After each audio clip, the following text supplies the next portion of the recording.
I jumped out of the way. I said, oh my God, this plane's going to crash. This thing came right across, north to south. Incidentally, I was a private pilot, so I have some familiarity with the airspace. It glided over my house, and there was absolutely no noise. What I thought to be a kind of a boomerang shape. My God, that's a wingspan. I've never seen anything like that. They were reported by at least one commercial airline pilot. It was humongous, that's all I can say. It passed right in front of us, just about right above eye's length.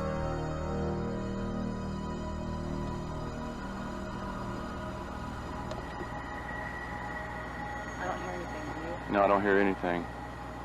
What in the hell is that? It's wide.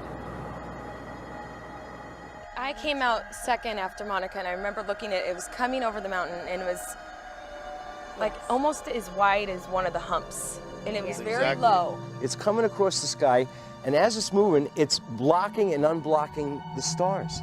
There is actually a shape. It was more like a boomerang than like a straight V. And then the lights were spaced pretty evenly. It was actually 5 lights that were a V, 1 in front and 2 on each side, and it was perfect. It was a perfect triangle. If you can imagine something the size of Camelback Mountain floating down Scottsdale Road, you have some idea of the intensity of this thing. The object we saw, if we opened up a newspaper, you could not block out the object that we saw. People say, Mike, now you saw a B-2 bomber. My response was, we could land all 40 of our B-2 bombers on the wing of that craft. You know, it's one of the biggest things I've ever seen that moved like that. I mean, it was just enormous. It happened last night, and eyewitnesses who saw it say it's like nothing they've ever seen before. I don't know if it was as big as an aircraft carrier. It might have been. Because I've never seen an aircraft carrier fly. It barely missed that mountain. Really? Yeah, came floating over the mountain. So had you not looked up, you wouldn't have known it was No, there? my daughter, it was 8:30 at night. My daughter was coming over here, and she ran in and said, Mom, you have got to see this. So we all... There was such an uproar about what people described seeing that we also did a story about it back in 1997. The first report of a strange flying object came at about 8:20 that night from a former police officer in Paulden, Arizona. Over the next 40 minutes, people gave similar reports of an object along a 200-mile route south to Phoenix and Tucson. It was gunmetal black. It wasn't shiny. It wasn't invisible. It was more of a dull, bluish black color. And we both just stayed there and looked at it for a couple minutes, and it was completely silent. When you look down the street on a hot day in Phoenix, above the street's like it's really wavy, and you see everything kind of distorted, and that's what it looked like up inside the middle of the craft. It was just gliding, and then it stopped, and then it the sides retracted a little, and then it was gone. Just went. Acceleration to deceleration, it was no noise the whole time. And not a sound. Explanations have been tossed about that there were flares, that there were planes flying in formation. But Mark and Robin, we checked with the FAA today, we checked with Sky Harbor, and we checked with Luke Air Force Base, and there's been no official explanation of those strange bright lights last night. I'm going to order a full, investigation of this through DPS. We're going to make all the necessary inquiries, and we're going to get to the bottom of it. We're going to find out if it was a UFO.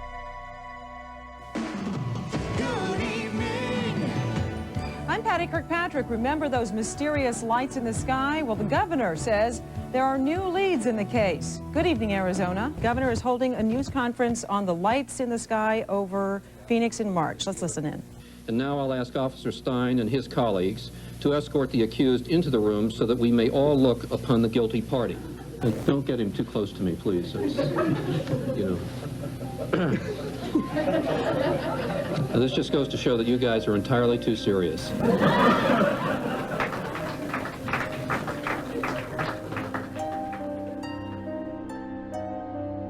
I think what really irritated me was the joke the governor pulled with the Martian. I just didn't have time for that kind of stuff. He was just dismissing everything that these people had seen and said, just like we're all Looney Tunes. And I know what I saw, and that's not what you're telling me what I saw. I didn't see flares. I didn't see A-10 Warthog. So how about we work together and try to figure out what this thing is?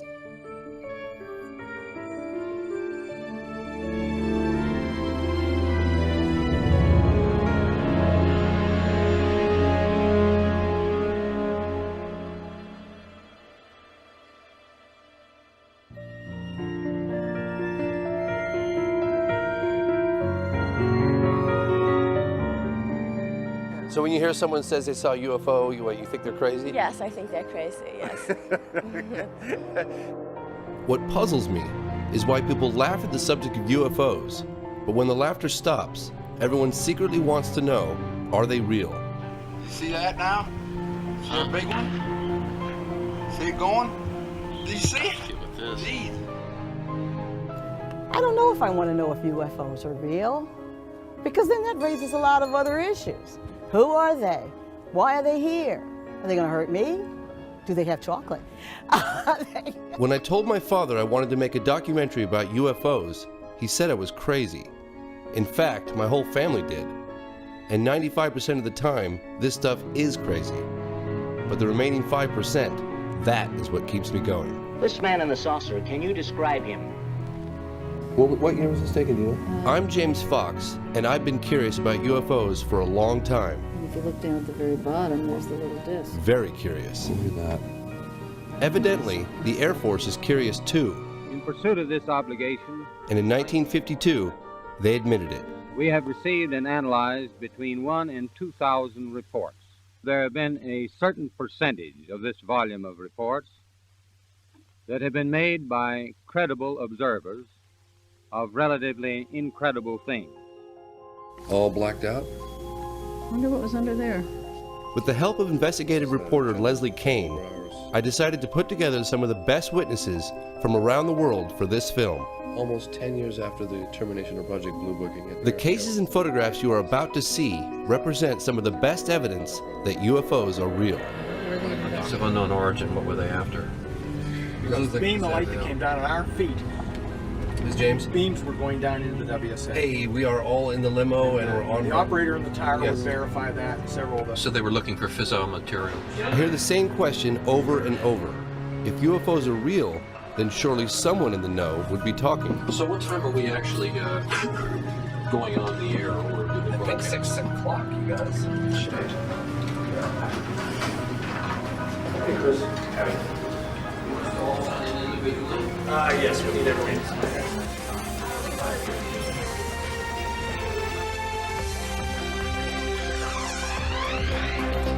Good evening. A historic occasion will take place in Washington on Monday. Former high-level government employees, military officials, and pilots from all over the world will come together. They'll discuss their own UFO sightings and encounters, and they'll do it at the National Press Club in the nation's capital. This group has gathered together to call on the United States government to take an active role in investigating cases involving unidentified flying objects. James Fox, will you be there Monday too? Absolutely, yes. To establish the fact that the phenomenon is real and it's happening worldwide. Fife, are we now saying that the United States is taking this seriously, or is this just an event? I think the United States is taking it seriously, and they need to. It's long overdue. And you're going to moderate it, right? I'm going to moderate it. I'm Fife Symington. In 1997, during my second term as governor of Arizona, I saw something that defied logic and challenged my reality. Before this event, I met with the governor at his home to find out why he ridiculed the sighting. We were in the middle of investigating it and just couldn't get any answers. Paralleling that activity was this almost hysterical environment that was building, the hysteria. The governor told me what was actually going on behind the scenes. And we called Luke Air Force Base, and we called the FAA, and I called various touch base with people. I called my general at the National Guard. Nobody had an explanation. People just sort of said, well, we just don't know what it is. Phoenix Councilwoman Frances Barwood was one of the only elected representatives willing to push for an investigation. I would have thought that they would have wanted to do an investigation, but apparently they would rather ignore it. I don't know why. At Barwood's request, Senator John McCain looked into the matter personally. We asked the Air Force to look into it, and this was the first response that we've gotten. We're going to go back and ask them to look at it again. Senator McCain wrote letters to both the National Archives and the Air Force. Both claimed not to have jurisdiction over such matters. I was kind of surprised at that response. But there are people who said they saw things, and whenever that happens, they deserve at least an investigation, it seems to me. The Air Force explanation eventually provided to Senator McCain was military flares dropped from A-10 Warthogs between 9:30 and 10 p.m.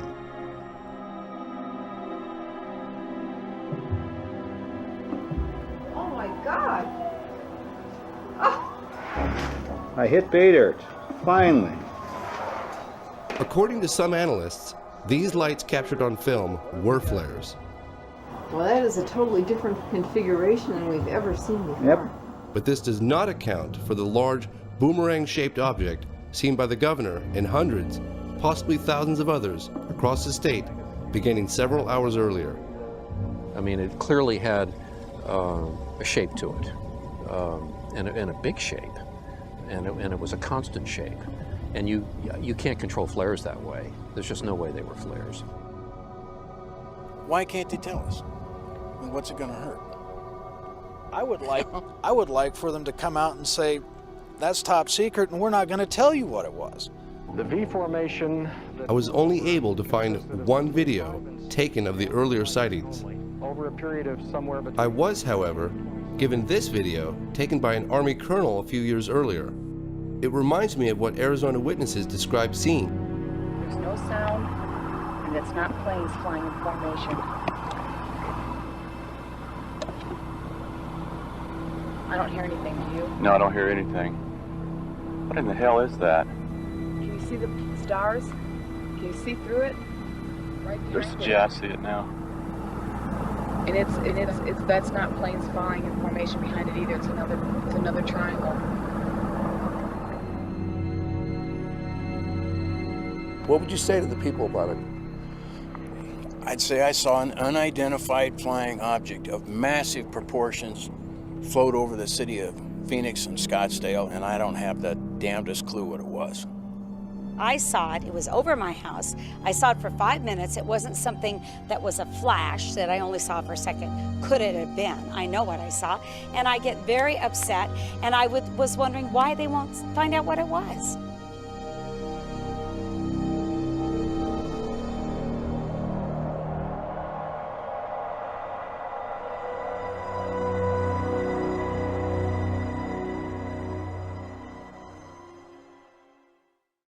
Governor Symington, I am Bill Burns from the History Channel.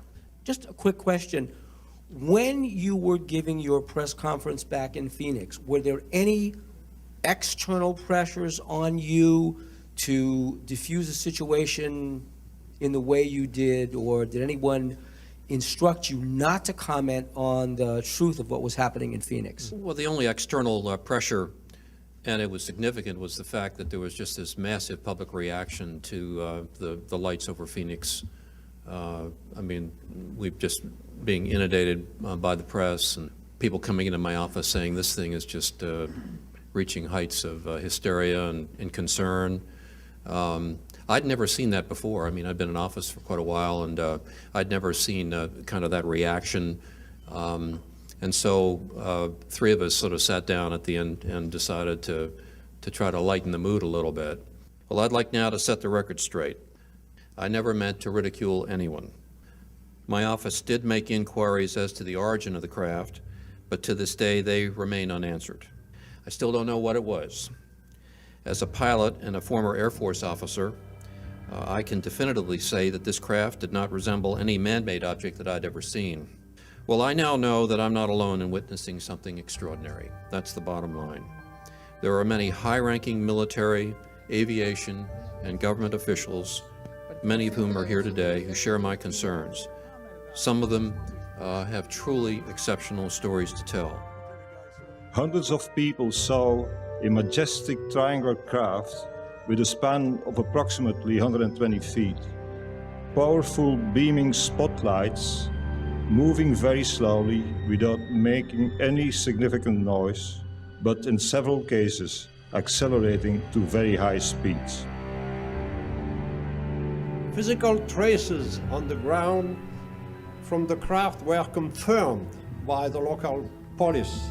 The official conclusion of Japan in 1979 was that about 15% of the cases remained unidentified after careful analysis by our experts. Fue entonces que me acerqué a 100 metros del objeto. Tenía unos 10 metros de diámetro, estaba como esmaltado con una cúpula de color crema sobre una base metálica ancha y circular. No tenía motores, ni escapes, ni ventanas, ni alas o antenas. Carecía de todos los implementos típicos de un avión y sin ningún sistema visible de propulsión. Lamentablemente, el tema relacionado con los ovnis se encuentra muy contaminado y con una importante cantidad de información falsa. Most UFO sightings turned out to be misidentifications of things such as aircraft, satellites and meteors, but in around 5% of cases no explanation could be found. Washington, D.C. is no stranger to this story. Could these saucers be some kind of a secret weapon of ours? No. If they were, Air Materiel Command would be the first to know. How about a device from a foreign country? We know they're not. What is your opinion, Colonel?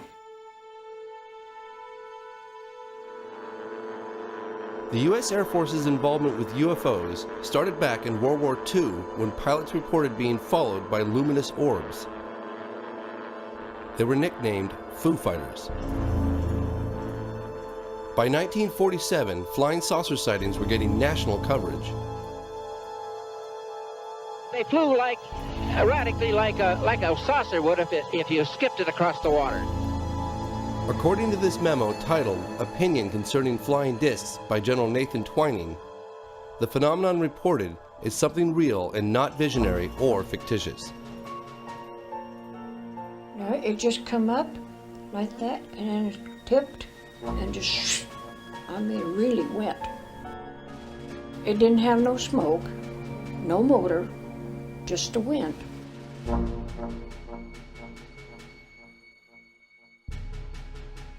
It went fast. I've never seen anything go so fast in my life as that thing went. Yeah. The sightings over Washington in July 1952 were just part of one of the biggest and most impressive UFO waves in all UFO history. This incident was witnessed by the public, military pilots, and air traffic control. Pilots went aloft. They saw a luminous glowing object out in front of them, right where the radar indicated it to be. So you had ground radar, airborne radar, and the pilots' visual sightings. Look magazine reported that radar operators at Washington National Airport tracked UFOs at speeds up to 7,000 miles per hour. I am here to discuss the so-called flying saucers. Major General Samford, who was the Director of Information of the Air Force, called a press conference, which was characterized at the time as being the largest press conference since World War II. The Air Force interest in this problem has been due to our feeling of an obligation to identify and analyze to the best of our ability anything in the air that may have the possibility of threat or menace to the United States. There have been a certain percentage of this volume of reports that have been made by credible observers of relatively incredible things. It is this group of observations that we now are attempting to resolve.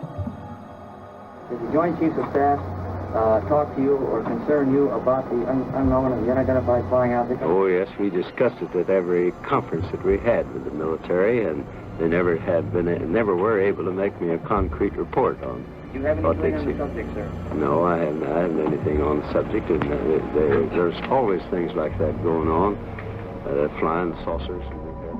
There were senior Air Force generals convinced that we had interplanetary visitors. And they were setting the policy. And they were behind the Life magazine article of, I believe, April 1952, which was titled, "Do We Have Interplanetary Visitors?"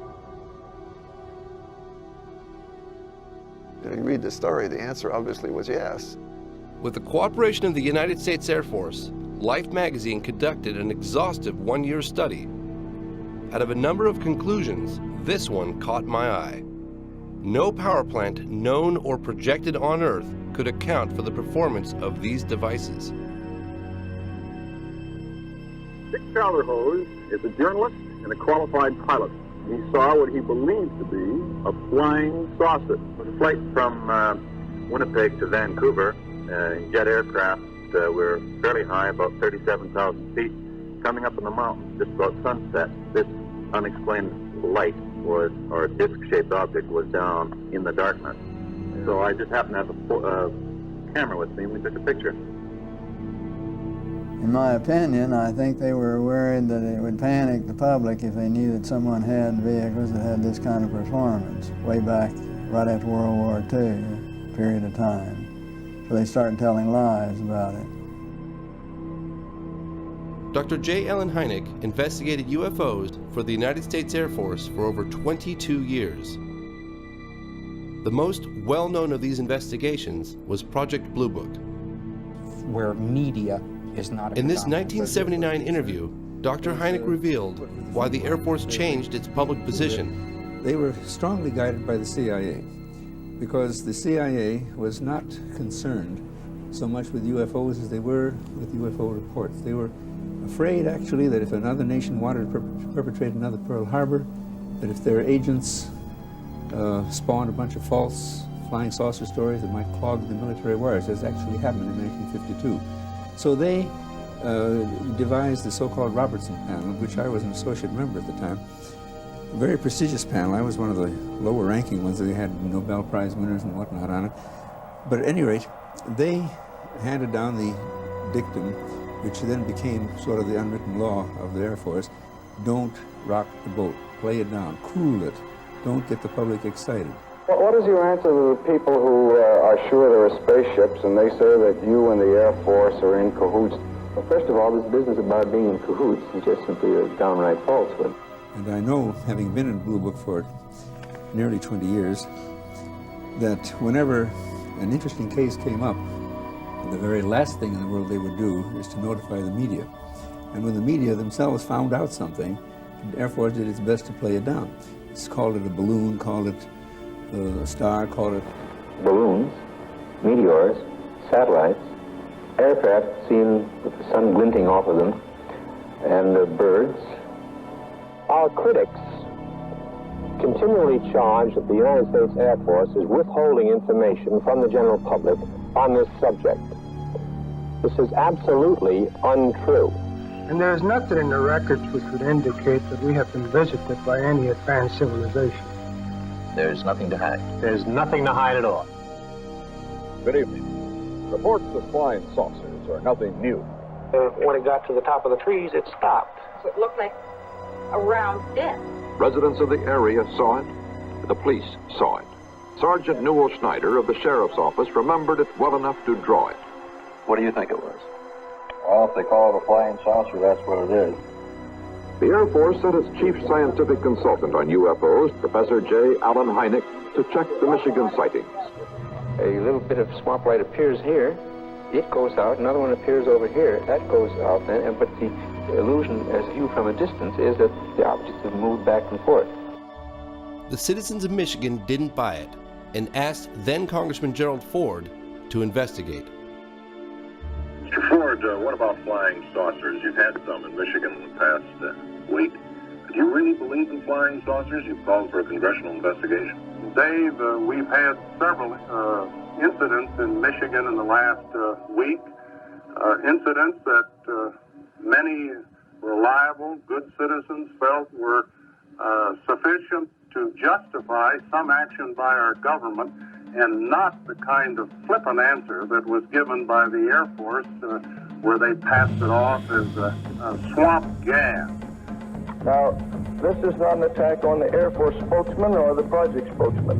They are simply following orders to explain away all UFO sightings as quickly as possible when they become public and deny that UFOs really exist. Scientists were being misled, even as the public was being misled. And to this day, most scientists have no inkling of the serious hardcore evidence because now it's all treated like a tabloid subject. Are you sorry now that you did tell people what you saw? Yes, I am. I am sorry because not that it's not the truth, but it's just the idea, the reaction of the people. They think you're a nut, to tell you the truth. That's just what they figure you are. And I'm not going to take it no more. I don't want nobody down in here. I just leave me alone. And if the thing lands right there by that pump, I'd never say a word. 10 years ago, in 1969, they closed Blue Book, and I thought for a while that maybe this was finally going to be over. But since that time, we've had about 25,000 more UFO reports. Many of the hundreds of people reporting the sightings believe they've all seen the same object. It's called the Hudson Valley UFO.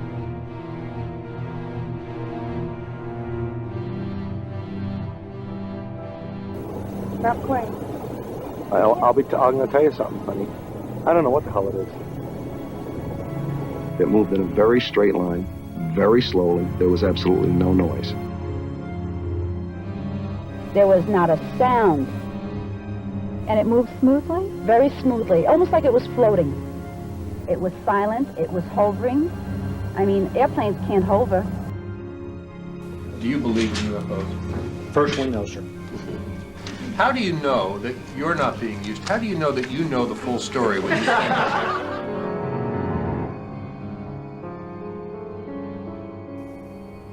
My name is Gary Tuckman with CNN, and this question's for the governor and Mr. Callahan. This really is a government that doesn't mind scaring us. We still have orange alerts and red alerts, and they scare us all the time. It keeps people in work. So I'm wondering why you think, and you just state that that's the reason and that's it. Is that really the motivation for a government that doesn't mind scaring us?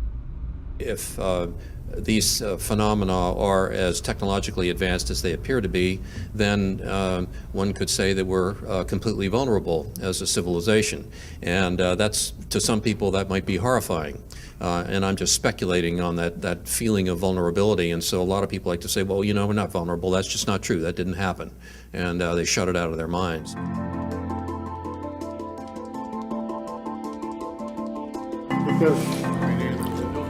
Well, that's something. I know what companies are from. Well, we could do a little round table introduction then, if you know, because, you know, a few of us have only just met and things like that. Yeah, we met today already, that extensively. After the program, last evening, they did the survey on the internet.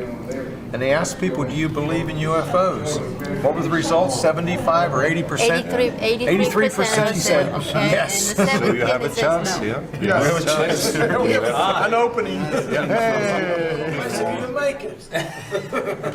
You guys are all here? We were talking bad about you. Really? Someone said to be here for 6:30. I think 6:30 is the right time. We've had a crate of I got wine here, no one already. was here yet, so I came back. No. The night before our big event at the National Press Club, we all met for dinner. Certainly one of the people that I spoke to was a meteorological officer. My dream was coming true. Here I was, surrounded by credible people who were about to share incredible stories. So these are reliable witnesses. Yeah. There were generals, pilots, physicists, an FAA official, an Air Force colonel. I'd never been in a room full of so many people of this caliber comfortably talking about the existence of UFOs. We were enjoying our time together. It was remarkable how everyone had something extraordinary in common. There was a mutual understanding, and I got some answers to some big questions. Why did the French government do what they did by releasing the UFO files just recently? It took 15 years to convince to do something. Despite the public position of the US government, somebody, whether it was on an official or a sort of back channel basis, but somebody most definitely was looking into the UFO phenomenon. If you're not capable to identify whatever flies around, there is something wrong. Could you say something very quickly? One of the things I always remember you talking about was when you'd be at a cocktail party and the subject would come up with UFOs, and you sat with one on the ground for 45 minutes and you'd bite your tongue. What was that like? It was difficult. But you know, in some ways there was some kind of satisfaction involved there. And they're talking about stuff, the what if. And I knew. My name is James Peniston, United States Air Force retired. In 1980, I was assigned to the largest tactical fighter wing in the Air Force at the time. I was stationed at RAF Woodbridge, England. Shortly after midnight on the 26th of December 1980, Staff Sergeant Steffens briefed me that some lights were seen in Rendlesham Forest, just outside the back gate. He informed me that whatever he seen didn't crash. He told me it landed. I then ordered Airman Kabanzak, A1C Burroughs, to respond with me off-site. That night, we were on Security 1, which was in charge of mobile security for the Woodbridge base, and we responded to Jim Burroughs' sighting of something out on the edge of the flight line. The controller on the radio broadcast over the air that go down and check out a possible UFO. There was a craft of some sort that was sitting just inside the tree line. When we arrived to the suspected crash site, it quickly became apparent that we were not dealing with a plane crash, or for that matter, anything else we've ever responded to. Burroughs would say to Jim Pennison, "Do you see that? Do you see what's out there at the edge of the trees?" It was just bright lights, you know, and the only way you can describe it is, I guess you'd call it an object. At that point in time, 3 of us had direct observation of the craft. I then asked Airman Kabanzak to relay the radio transmissions back to our control center. Burroughs and I proceeded towards the craft. The only noise we heard out in the woods was the noise of the animals. Just as Burroughs and I entered the tree line, the shape of the craft was defined. The closer we got, the more the white light dissipated, but what appeared was a triangular craft.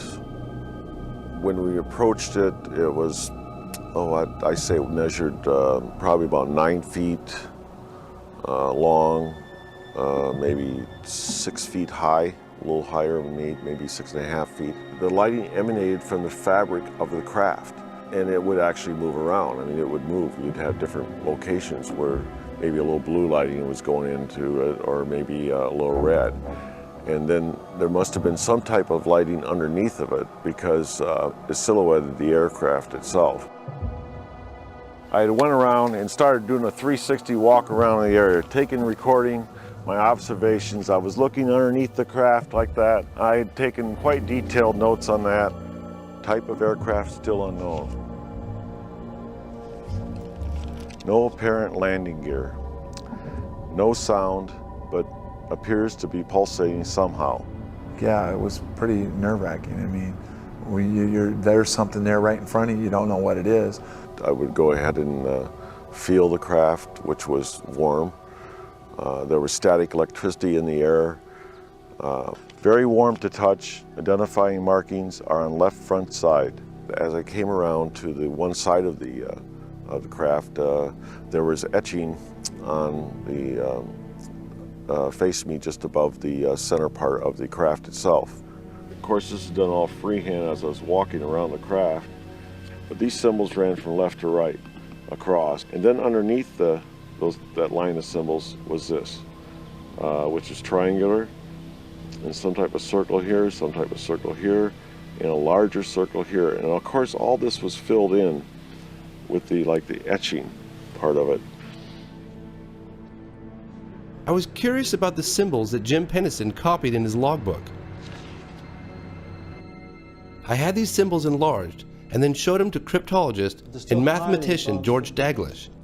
I wanted to know if he had any ideas as to what they might mean. The first symbol looks to me like a vessel with a steering oar afloat in some sort of medium.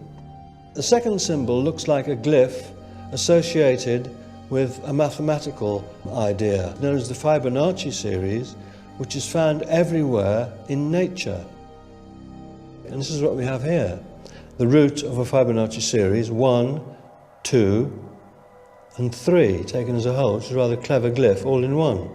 Mr. Daglish stressed that this was only speculation, but I found his interpretations quite interesting, especially since I've always heard that the only universal language would be mathematics. From that glyph. So this is the last glyph, and how did you decipher this?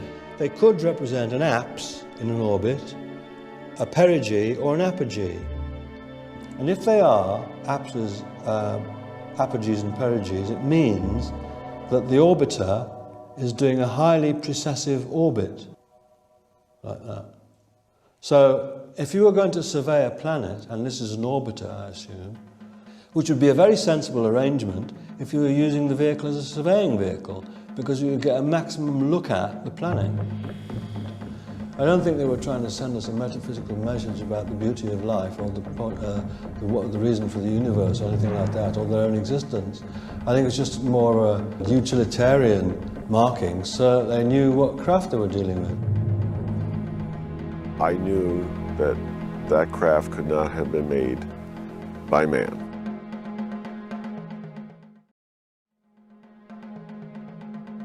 And then it started moving back in between the trees with absolutely no sound, no air disturbance at all. Take off, unknown speed, and I write, impossible. I mean, it was threatening to me, but it wasn't the type that you were going to shoot on it. And also the fact was that, what would happen if I would have shot at him? What good would it have done?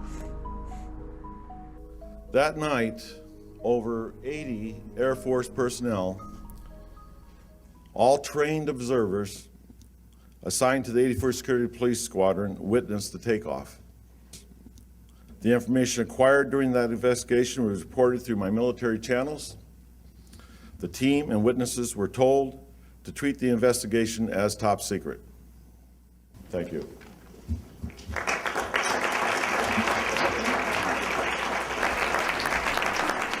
As the deputy base commander, Colonel Charles Holt was in charge of the investigation when he too became a witness. In late December 1980, I was called upon to investigate a very strange event. An event that was distracting our security police from their primary duties. I believe that he went out there to debunk the whole situation, and I think he got in the middle of a situation he couldn't explain either. 2 nights later at the family Christmas party, I was interrupted by the on-duty police commander. He told of strange events and said it was back. Since my boss had to present awards, I was tasked to go out and investigate. I fully expected to find an explanation.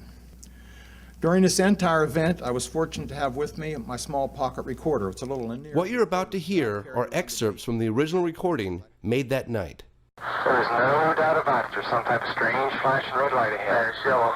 I saw a yellow tinge in it too. Weird. Now we've got an object about 10 degrees directly south, 10 degrees off the horizon. And the ones in the north are moving, one's moving away from us. It's moving out fast. There's one on the right heading away too. Yeah, we're both heading north. Okay, here he comes from the south. He's coming toward us now.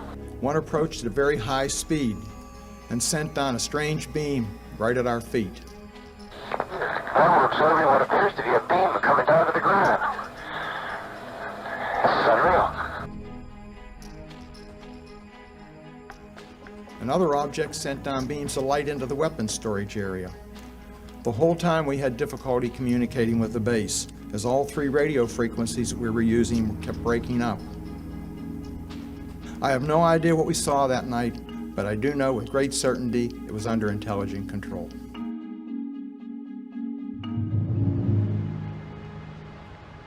Five-star Admiral Lord Hill Norton had been pressuring Parliament to provide clear answers on this case. I wanted to know if he believed a UFO actually landed at a U.S. airbase in England. That is one explanation, that it actually happened, as Colonel Holt reported. The other explanation is that it didn't.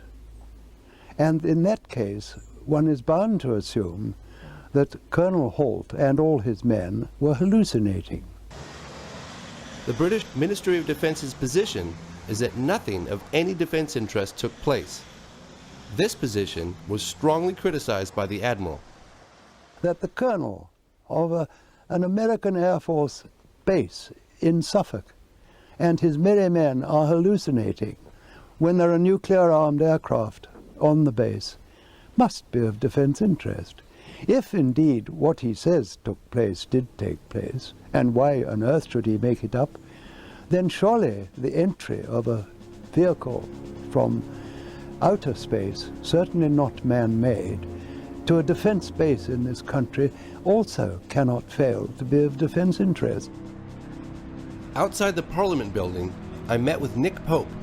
He investigated UFOs officially for the British government. I reopened the case and conducted a sort of cold case review of the original investigation, and I was shocked to find a series of basic errors had been committed, exactly the same sorts of errors that often fatally undermine a police investigation. Nick Pope shared with me some startling evidence from the Ministry of Defense's files. This is one of the most important documents to have emerged from the MOD's case files. It's from an assistant director in DI 52. This is their assessment of the radiation readings that Colonel Holt and his team took at the landing site. What we have here is a plaster cast of one of the 3 indentations, the object that Jim and the other 2 gentlemen approached. It's approximately 8 to 10 inches across and about 3 inches deep at its maximum point. This is cast number 2. He made an impression of all 3 of the indentations and they were all identical. Now, here's the key bit. These levels seem significantly higher than the average background. And in fact, and I double-checked this with some other government scientists, it's about 8 times normal. So this is absolute proof positive from the MOD's own documentation that something extraordinary happened.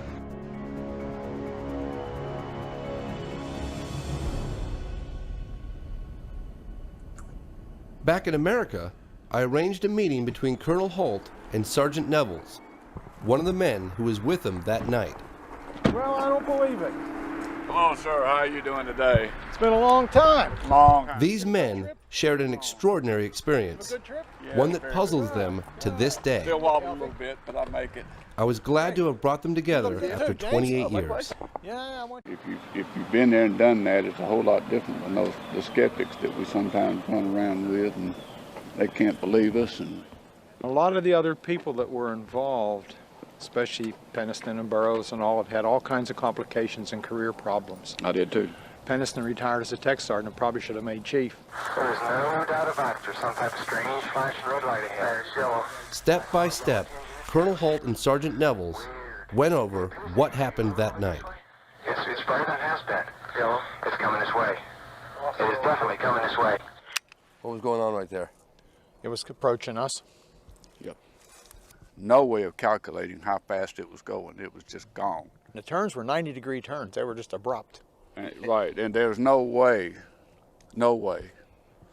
that anything we had in technology then, and I don't believe the technology we have today would allow anything that we saw to make the turns the way they turned. We met with General Gordon Williams, the wing commander of the entire base. He would neither confirm nor deny the incident. He did, however, tell us how he felt about a leaked memo written by Deputy Base Commander Colonel Charles Holt. That went under the door and I didn't see it. Now, did he have a motivation in doing that? Did he think that if he brought it into me, I would have stepped on it? I certainly would have looked at it very carefully because it had some things in there that I don't think we were prepared to defend. Once that cat was out of the bag, you know, I couldn't put Humpty Dumpty back together again, and it lived its own life. I just find this very interesting that the U.S. Air Force or government generally says that they don't investigate UFOs since the termination of Blue Book, and yet you're convinced that there was an investigation that took place. So who gave the orders to do that? It certainly didn't come from anybody that was normally on the base other than the OSI. I didn't tell my wife. I didn't tell my daughter. I had a top secret clearance, and when I was told to shut up, I shut up.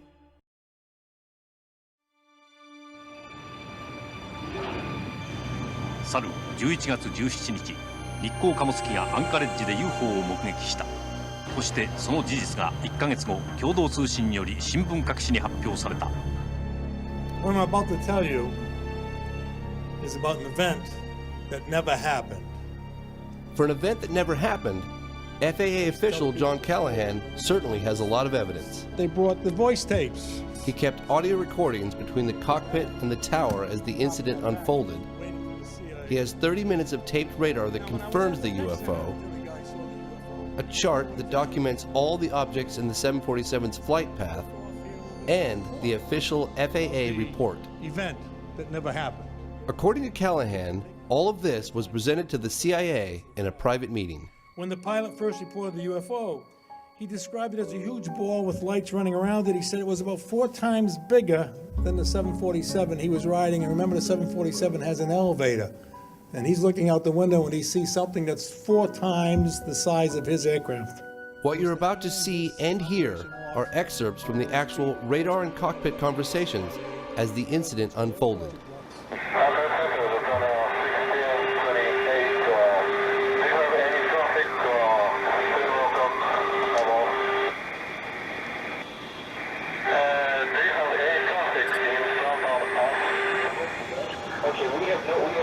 No motion aircraft working up there.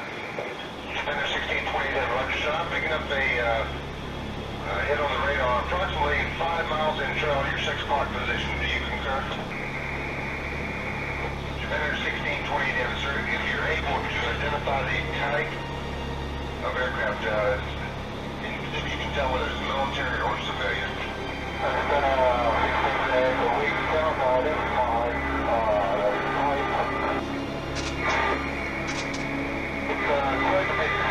okay. It is what? It is okay, we've lost contact with it now. 2030. We're almost on time. I think we're within 20 seconds or so.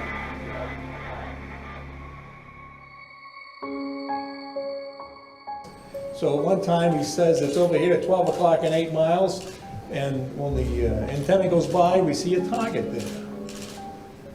10 seconds later, it is now behind him, 6, 7 miles behind him. So it's going from 8 miles out here to 6 or 7 miles back here, really in only 5 or 6 seconds. When I went back to headquarters, I gave Admiral England a quick briefing and showed him the video. He set up a briefing with the President Reagan scientific staff. He told me my function was to hand this operation off to those people. And those people ended up being the CIA, the President's group, a bunch of grunts that came to the meeting. The CIA said to all the people there, this event never happened.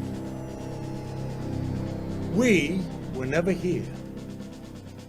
And you're all sworn to secrecy. We are confiscating all this data. And they did. They took everything that was in the room. In those days, when you printed out something from the computer... Fortunately, he kept copies of everything back in his office. That's the end of my speech. Who are you going to believe? Your lying eyes or the government?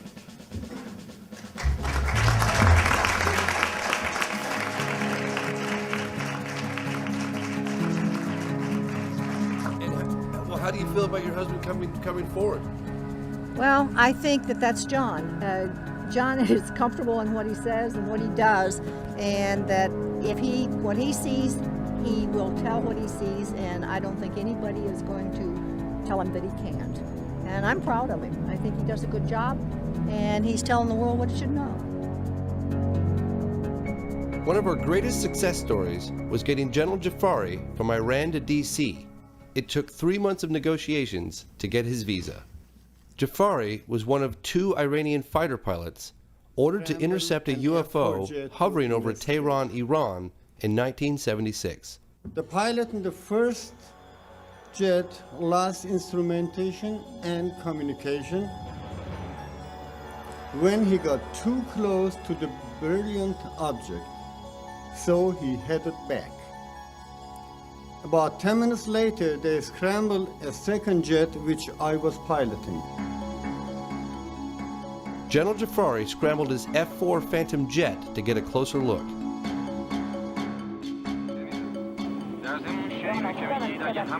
He gave us this Iranian Air Force reenactment film featuring the original witnesses and planes.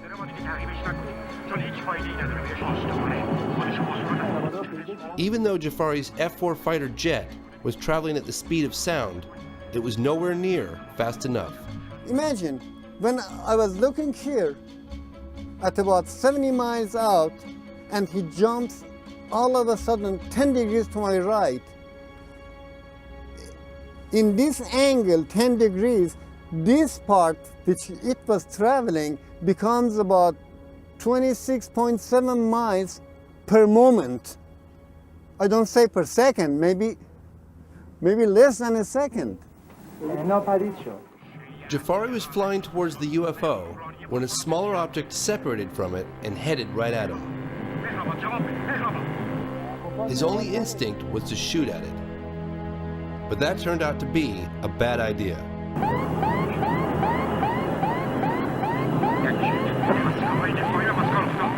All the instruments were fluctuating with the garbles and the radio, so I was really frightened.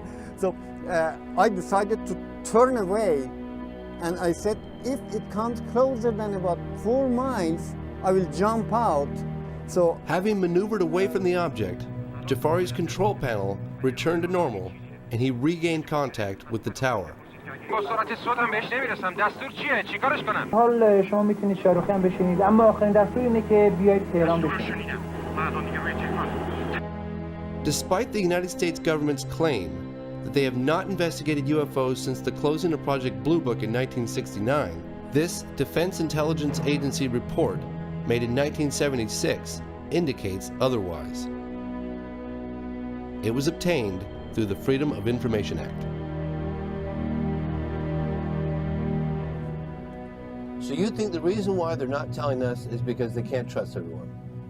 They can't trust, and the second one, maybe as I said, they don't want people to be panicked.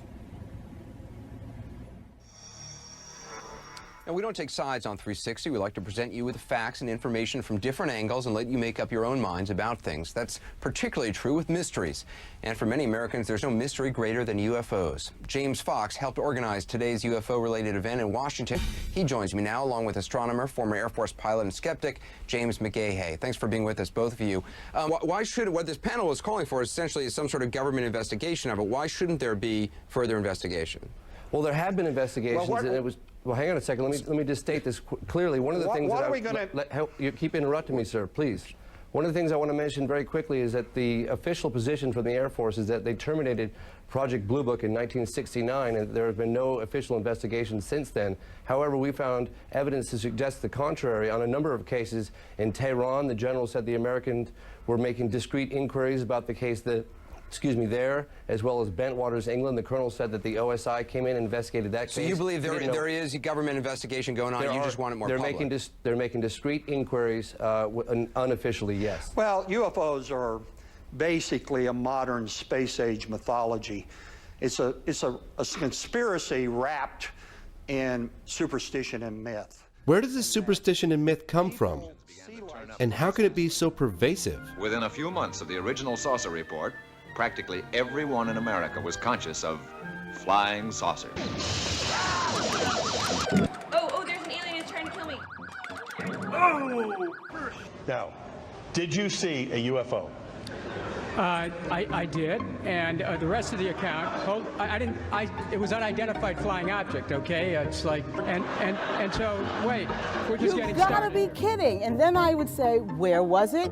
What did it look like? What were you doing? How much had you had before you saw it? It was probably some other satellite or a fast-moving airplane that they saw. I wouldn't believe them.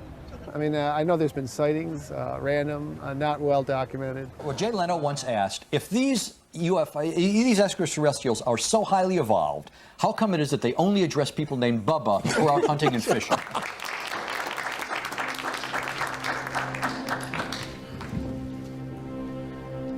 Ladies and gentlemen, good morning. My name is Wilfried de Brouwer. I'm a retired Major General of the Belgian Air Force, and I was Chief Operations in the Air Staff at the time that an exceptional UFO wave took place over Belgium.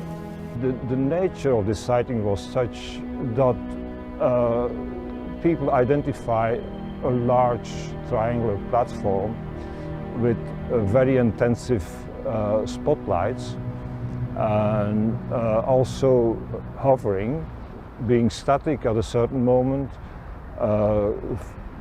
being able to fly at very low speeds and then accelerating to very high speeds in seconds. In addition, these objects didn't make any noise. It was only a humming noise.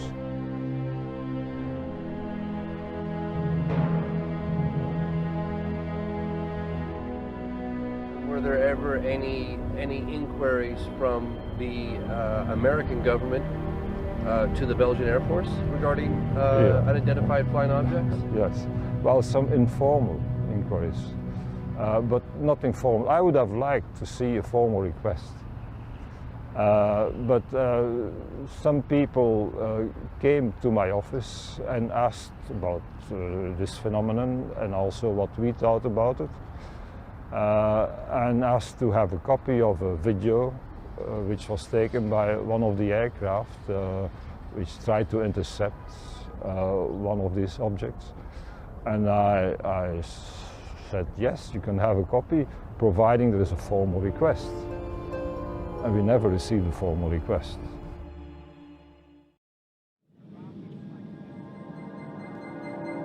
Hello, 544, Roger. I do have a primary contact now. Good morning, everybody. Thank you for coming this morning. My name is Ray Bowyer, and I fly a civilian airliner as captain. I've been invited here due to my sighting last April of multiple as yet unidentified objects over the Channel Islands region of the English Channel. Thanks for joining us. Pilots and aircraft passengers have confirmed sightings of a large unidentified flying object off the coast of Guernsey. The mysterious shapes were spotted earlier in the week and are described as a long, motionless object that measured up to a mile wide. Hello, 544, zone plus message.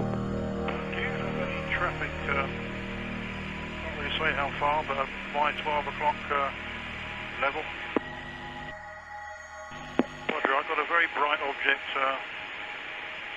well, didn't say how far, extremely bright, yellow-orange object, straight ahead, very flat platform. We're looking at it through binoculars as we speak. Hello, 544, Roger. I do have a primary contact now. Very faint primary contact, just to the left, approximately 11 o'clock this time, in a range of about 4 trap miles. Roger. I've got a definite contact by 12 o'clock. Very bright yellow object. We're looking, well, like a cigar. Jersey Bladder 832. The zone asked us to look if we could see an object which is being seen by A-line at the moment. We've got something about 8 o'clock resembling the description. Roger, and 832, Roger, what range would you estimate that target? Around about the similar range to Alderney from us now. Well, looking through binoculars as I am now, there's a second one just appeared behind the first one from where I am. Roger, 544, just confirming that all the passengers can see this aircraft. I've got the island visual, it's dead ahead. Can't say how far, probably 5 miles, but it's staying the same size. Looks to be off the north-northwest coast of Alderney. A-line 544, Roger, would you like to send? Please, I better go down, I think. A-line 544, Roger, descend to altitude 2,000 feet, the QNH is 1021. 2,000 feet, 1021. It's very plain to see from where I am now, without any binoculars. Were you scared? I wasn't too happy, put it that way. I was quite glad to get on the ground and have a cup of tea. We flew to Guernsey, an island off the northwest coast of France, to get some first-hand testimony where the sighting took place. Here, we met with Captain Ray Bowyer and 2 of his passengers. We're travelling back from Southampton to Alderney in a Trailander. I had noticed Ray looking out through the windscreen with his binoculars, which is quite unusual. I saw Ray turn around and talk to someone behind him while we were flying. Now, it wasn't worrying from the standpoint of flying, but it was unusual. And he was gesturing to something down below. On nearing the object, a second identical shape appeared beyond the first. Both objects were of a flattened disc shape with a dark area to the right. They were brilliant yellow with light emanating from within, and I estimated them to be up to possibly a mile across. I pointed it out to John. He had to lean across me to be able to see it. It was like that. This was a big object in the sky, very, very big object. And I didn't want to be too close to it. So it was at that time anyway where we had to descend to land. And with both objects still visible and to a lot of the passengers in the back of the aircraft, we descended through the 2,000-foot haze layer and lost sight of it. So Ray, why didn't you bring this to the attention of your passengers? I mean, normally when a pilot sees something of interest, he says, if you look out to your left, you'll see... Yeah, New York. Right, you know what I mean? It was a little bit far away from here. Well, it was, I didn't want to alarm anybody at that point. There again, as we got closer to these objects, there was no hiding it. They were just there.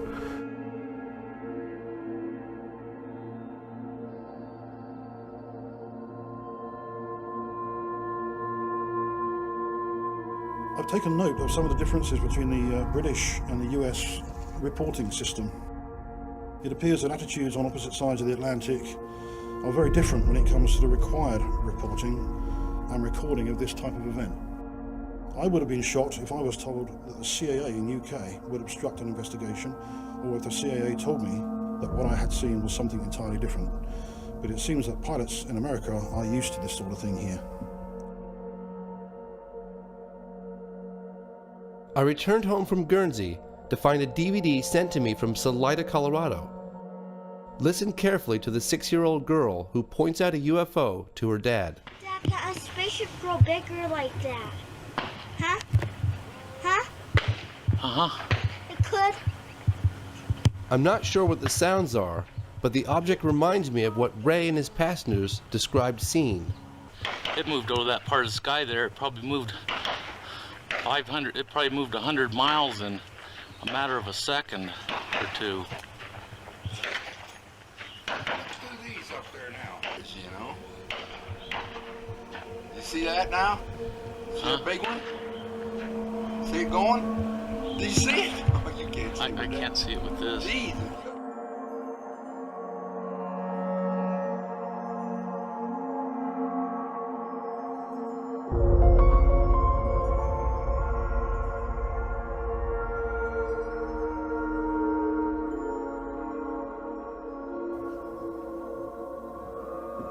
Ladies and gentlemen, good morning.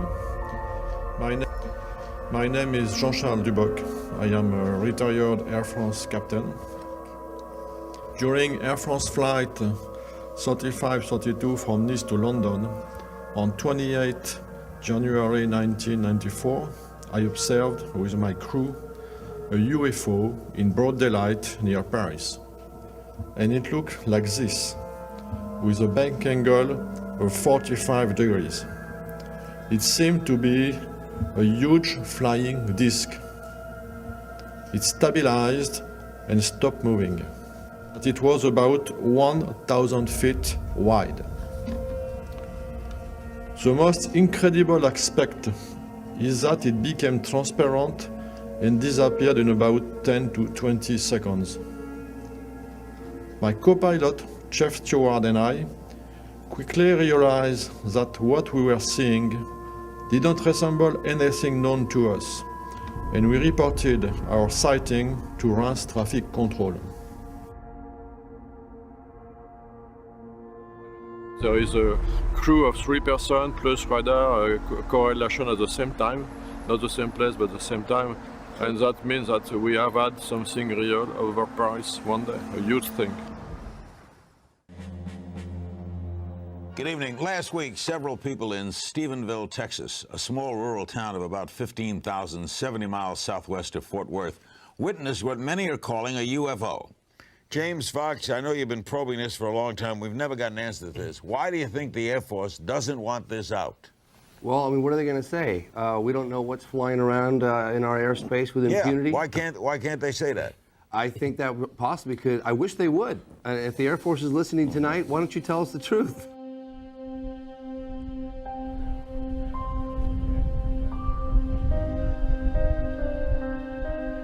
Well, I came in on Tuesday night, a week and a half ago, started down the driveway, and I looked back here to the southwest, just past the windmill. I'd say maybe 5 miles away, there was a real bright light came on. It was almost as bright as like a welding arc. One of the guys that was at my house that night called up and said that he wasn't coming back to my house until we got armed guards. And I said, why is that? He said, well, there was a UFO flew over your house Tuesday night. I said, I saw it. I was so distracted by what I saw that you could have had a train go in front of me and I wouldn't probably heard it because I was so focused on these lights, but I do not remember hearing any noise at all whatsoever. How would you describe the acceleration? Probably the speed of light. And I tried keeping up with my binoculars and I couldn't. This case, so far, qualifies for that 5%. The lack of sound, the speed of the object, and apparently the military's interest. There were 2 jets coming from that direction this way, and I did hear the jets. You know, we're used to seeing military aircraft in our skies here in this area. We're used to seeing, you know, the helicopters and the fighter jets and the C-130s, and I mean, we know what those look like. By the way, so, when it comes to military aircraft, I am a trained observer, so. Whatever that's supposed to mean. Whatever that means, right? Why don't we take another break here? We're visiting with James Fox, filmmaker in town, doing research on the UFOs and interviews. We'll take a break. We're back right after this. Good evening, everyone. Welcome to Dublin. In Dublin, the whole town showed up to discuss this sighting. My name is Steve Hudgens. I'm senior field investigator for MUFON. We're down here to investigate this extraordinary event. It was going so fast and it didn't make any noise. The light seemed to be streaming and breaking around it. Then 10 minutes later it came back by, and that's when it had the 2 military jets chasing it. I've been a witness to this and give you all the information I can. You don't want to come forward and say anything because they'll say, oh, they're an idiot, because I've thought that before until I saw this. I'll guarantee you the jet, whoever's flying the jets, they had a visual on it.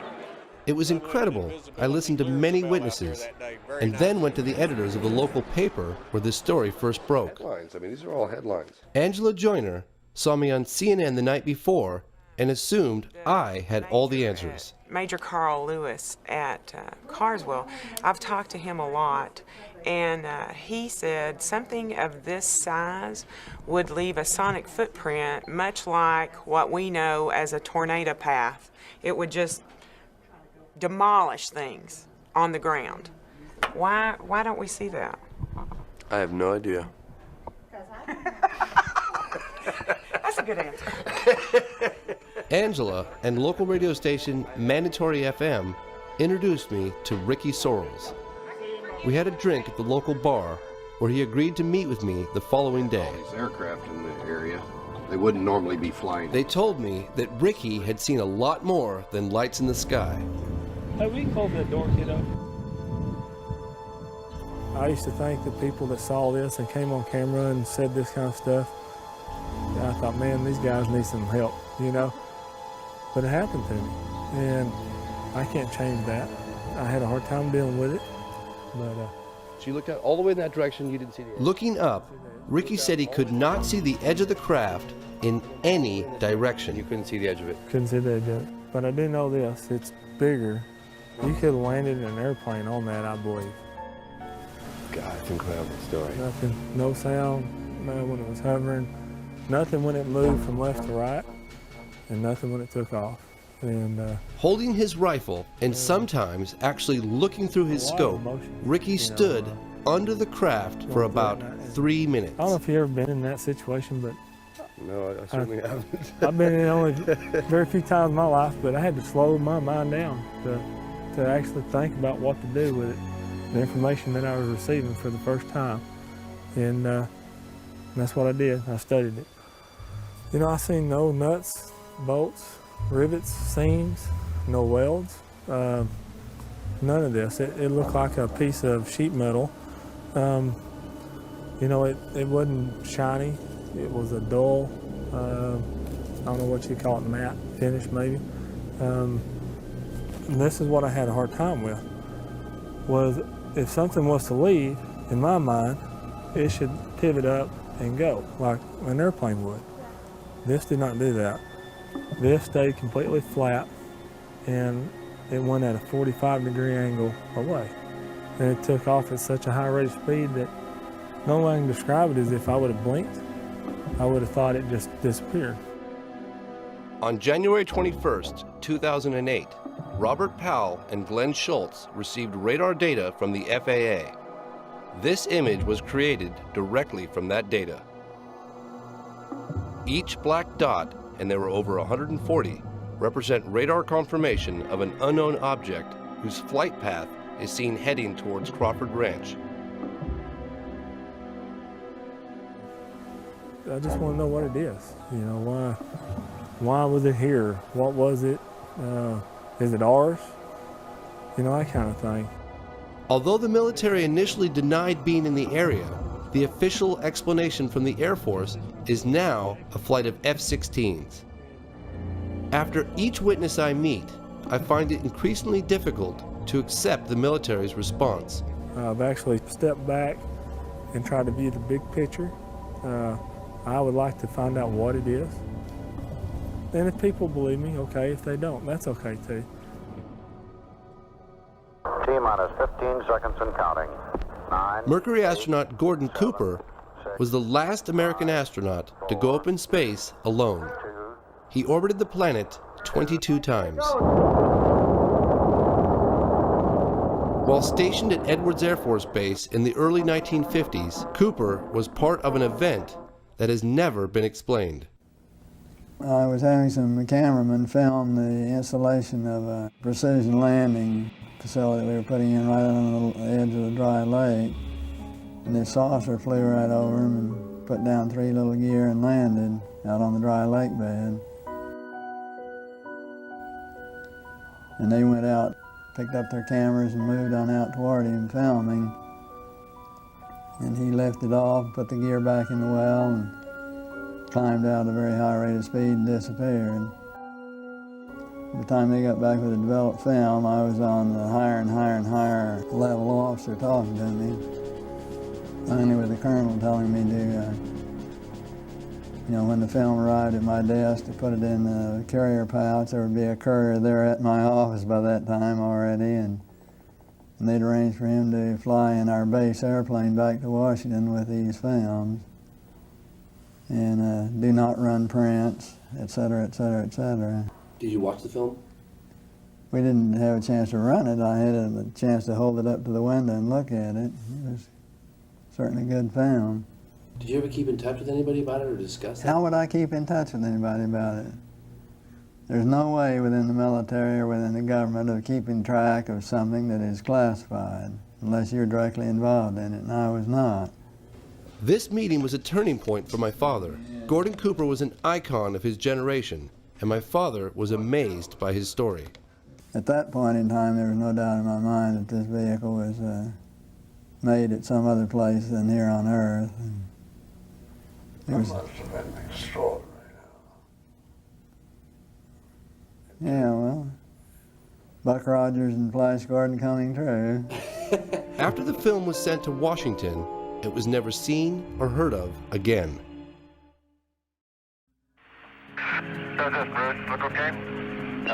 Apollo 14 astronaut Edgar Mitchell was the 6th man to walk on the moon. He has met with people in military and government positions from several countries who have privately shared with him information about UFOs. Seem to be well-documented events that represent flying craft that do not match anything we have in an earthbound arsenal. I felt that Dr. Mitchell would know the reasons for secrecy. Why are we stonewalled? I can't answer that question. I think it's long past time to open this up to the public. But the best answer is probably because they don't know what to do about it anyhow. My father and I caught up with President Carter at a book signing in San Francisco. What happened to the UFO issue? What happened to The UFO issue. I don't really know what happened to it. I saw one, but I don't know what, it just disappeared. Did you ask when you were president? What is it? Yes, but there's a lot of different answers, and nobody has proof of things.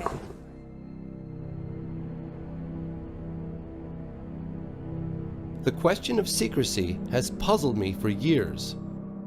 I asked the panelists in D.C. to offer possible explanations.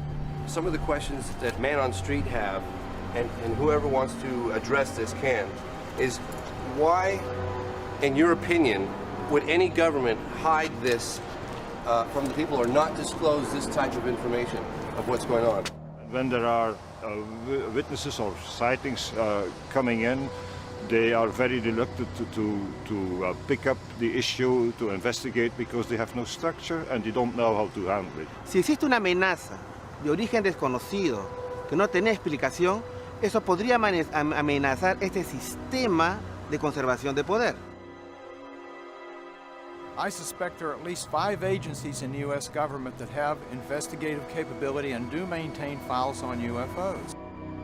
The public opinion, I think, is asking for information and is ready to believe that there is something serious.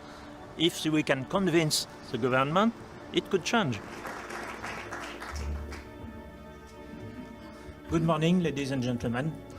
My name is Jean-Claude Ribes, and I am an astronomer working for the French Centre National de la Recherche Scientifique from 1963 to 1998.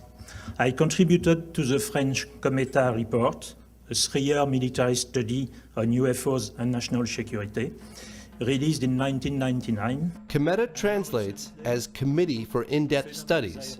It was, in essence, a high-level think tank. Cometa included such members as 4-star General Bernard Lorland, who was the former commander of the French Tactical Air Force and military counselor to the Prime Minister, as well as André Lebeau, former president of the National Center for Space Studies, and attorney-at-law Michel Algarin, director of the Cometa Group. The Cometa Group published its findings in an historical 90-page report titled UFOs in Defense: What Should We Prepare For? The formation of the Cometa Group was initiated by French Air Force General Denis Letty.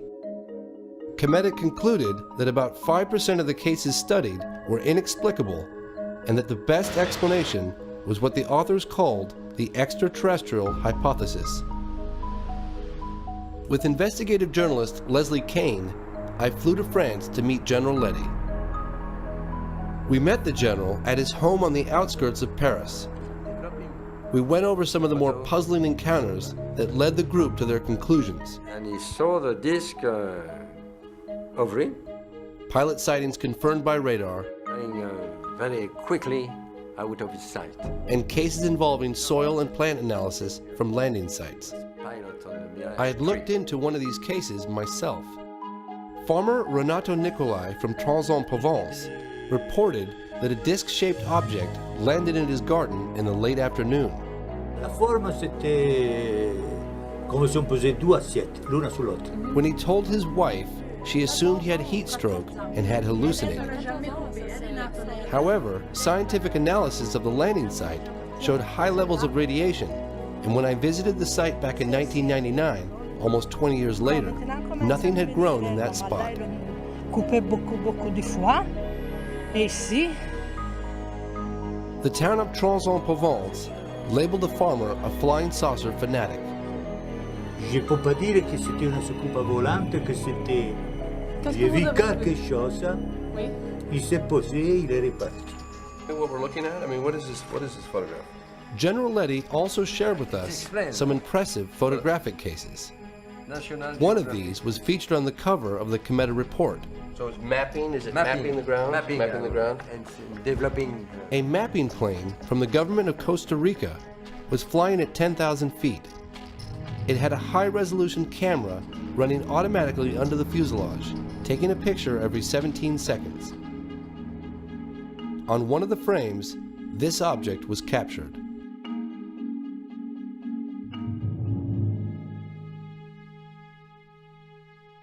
After careful analysis by several scientists, including Richard Haynes and Jacques Vallée, it was determined that the object captured on film was a real 3-dimensional airborne object. So do you think if it was announced that people would panic? If the government's announced, well, the unidentified objects are real? I cannot say yes, but I cannot say no. I asked the general to explain the committee report's extraterrestrial hypothesis. For us, we think that the best explanation is that object came from outside. We don't say they come from outside, but the best explanation is that hypothesis.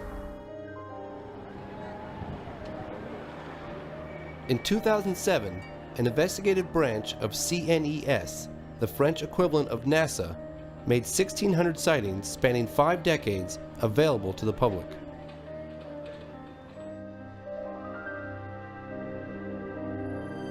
I asked CNES for an interview. I wanted to know who allowed the release of these files and why. C'est le président du Centre national d'études spatiales, quand il a décidé de remettre en route l'activité du GEPAN, de réorganiser, qui a donné comme mission de travailler de façon transparente vis-à-vis du public et des médias. We reviewed several extraordinary cases. Some even involved landings. I asked him what his personal beliefs were.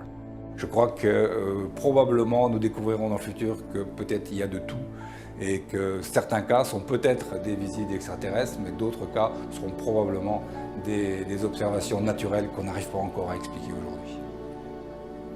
Et ça, c'est grand comme histoire. C'est grande histoire. C'est un grand projet.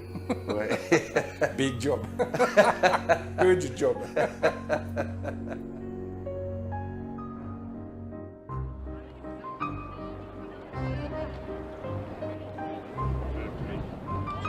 I wanted to know how releasing this information might have affected the people of France. We took to the streets. J'ai vu un ovni, vous croyez tout de suite qu'il est fou? Non, je pense qu'il doit y avoir des hallucinations ou certains trucs qui permettent de penser qu'on a vu un ovni alors qu'il n'y en avait pas.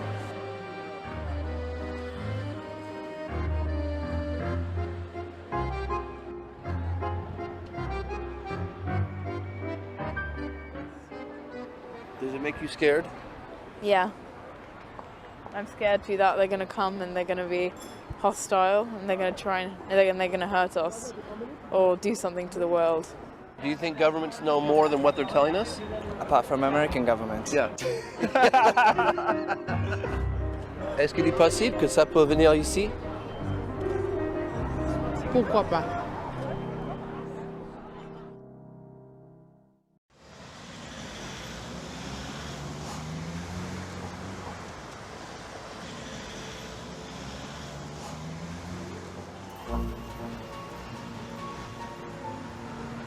So what do you think that the British government, the MOD, is preparing for any type of disclosure? Or do you think it's just how's it going to happen? Or is it going to happen? It's not going to be, as I say, disclosure with a big D. Right. It's going to be disclosure with a small d.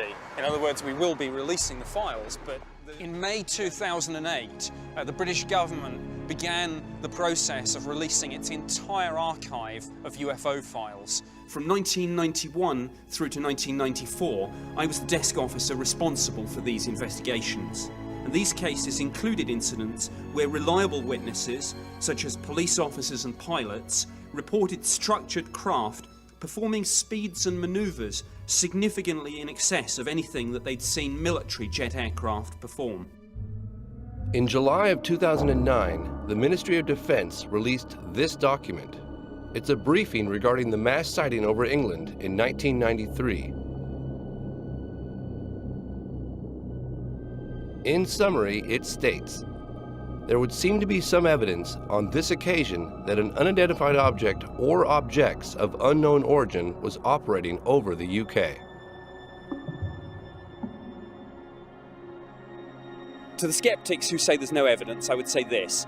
The Ministry of Defence in the United Kingdom has received 10,000 UFO reports since 1950. Not just lights in the sky, but structured craft, sometimes tracked on radar. But don't take my word for it. All this can be viewed at the National Archives on the Ministry of Defence website. So the evidence is right out there. The phenomenon has not changed a great deal, has not changed materially since 1947. And I'm quite sure that neither we nor the Russians had anything like the capabilities demonstrated by the UFOs in 47. I don't think we have now.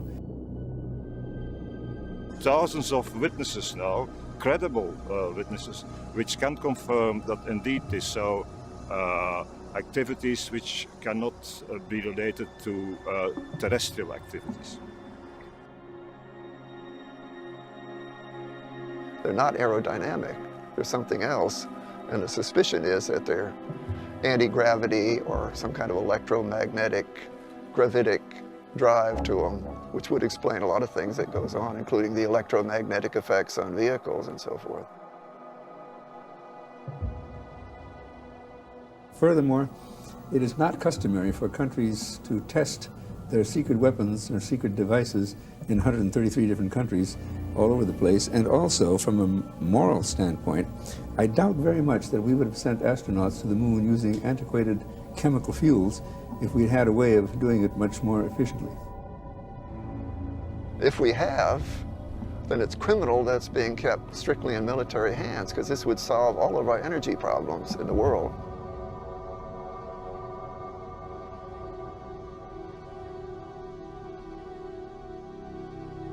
So I've given up the whole idea that it could possibly be from any place on Earth. Why don't governments tell the public what's going on? To accept that some object overfly and the country being unable to clear the sky of the... You cannot admit it. Do you think it's possible that it was from another world? My Air Force training says I can't think that way, okay?